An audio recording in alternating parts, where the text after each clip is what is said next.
Sebuah CPU desktop atau PC ataupun laptop pasti memiliki beberapa seri seperti Intel Core di i3, i5, i7, i9 atau Ryzen 3, Ryzen 5, Ryzen 7, Ryzen 9. Tapi, gimana cara seri-seri ini terbentuk? Apakah produsen CPU membuat masing-masing seri secara terpisah? Atau ada cara yang lain? Oke, mari kita bahas.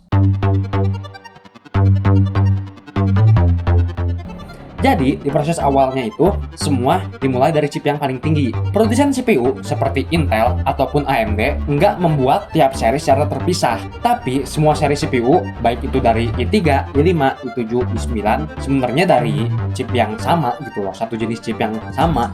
Yaitu, biasanya kalau di Intel itu i9. Kalau di AMD, caranya beda lagi, tapi mirip-mirip. Lalu, kenapa bisa ada di Intel itu ada i3, i5, i7, i9, atau ada K, ada F, ada KF, ada KS, kayak gitu. Nah, kita coba bahas dari i9-nya dulu. Saat sebuah chip i9 ini diproduksi, prosesnya itu dilakuin secara skala besar, menggunakan wafer silikon. Dalam satu wafer, bisa terdapat ratusan hingga ribuan chip. Tapi, masalahnya, nggak semua chipnya itu diproduksi secara sempurna. Karena selama proses manufaktur itu ada kemungkinan terjadi defect atau cacat produksi. Misalnya ada debu yang tidak sengaja nempel di wafernya atau di silikonnya saat proses pembuatan. Nah, cacat ini bisa bikin beberapa bagian tuh nggak berfungsi dengan baik atau bahkan mati total. Nah, maka dari itu Intel atau AMD itu menonaktifkan bagian-bagian yang rusak. Nah, misalnya nih, kalau ada beberapa core yang cacat, misalnya dari i9 itu kita pakainya itu di 16 core, misalnya i9. Nah, terus ada 4 core yang rusak, jadi 12 core. Nah, terus i7 itu kita pengen klasifikasinya jadi 8 core aja. Nah, padahal yang mati itu cuma 4 core, tapi sengaja dimatiin lagi 4 core selanjutnya biar jadi 8 core. i5 juga kayak gitu.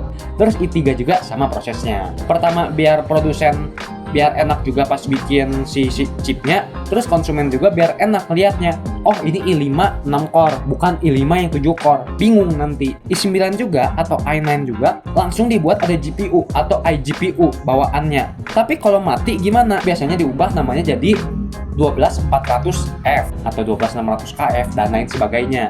Terus, gimana kalau AMD? Kalau AMD, mereka menggunakan arsitektur chiplet dengan CCD atau Core Complex Die. Ryzen 9 itu biasanya memiliki 2 CCD, sementara seri seperti Ryzen 5, Ryzen 7, dan Ryzen 3 itu cuma 1 CCD. Kok bisa kayak gitu? Karena per 1 CCD itu isinya itu 8 core. Nah, jadi kalau di Ryzen 9 itu dia tuh pakai 2 CCD yang bikin jadi 16 core. Terus kenapa bisa ada Ryzen 9 yang 12 core? Nah, itu ada 2 kemungkinan. Dia itu pakai 8 core yang utuh dan 4 core yang nyala juga, jadi 4 core-nya lagi mati, atau pakai 6 core plus 6 core kayak gitu. Terus Ryzen 7 gimana? Ryzen 7 pakai 8 core. Oh, 8 core-nya itu 2 CCD, 1 CCD. Kayak yang tadi aku bahas, itu 1 CCD. Jadi, dia itu pakai 1 CCD utuh yang nyala semua 88-nya. Kayak gitu. Kalau Ryzen 5, dia kan 6 core. Ya paling yang mati 2. Terus Ryzen 3 yang mati 4. Kayak gitu, cuman nyala 4 core. Kenapa sih ini penting buat konsumen? Pertama, konsumen itu bakal kayak dia itu pakai prosesor yang teknologinya sama, tapi dengan seri yang beda aja.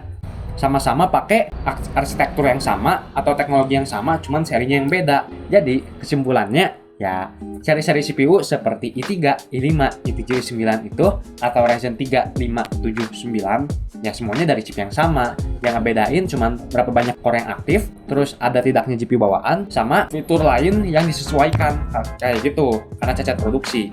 Jadi kalau kalian belinya Ryzen 5 atau Ryzen 3, bilang aja itu Ryzen 9, tapi beberapa core-nya mati. Kayak gitu. Ryzen 9 jelas Ryzen 9.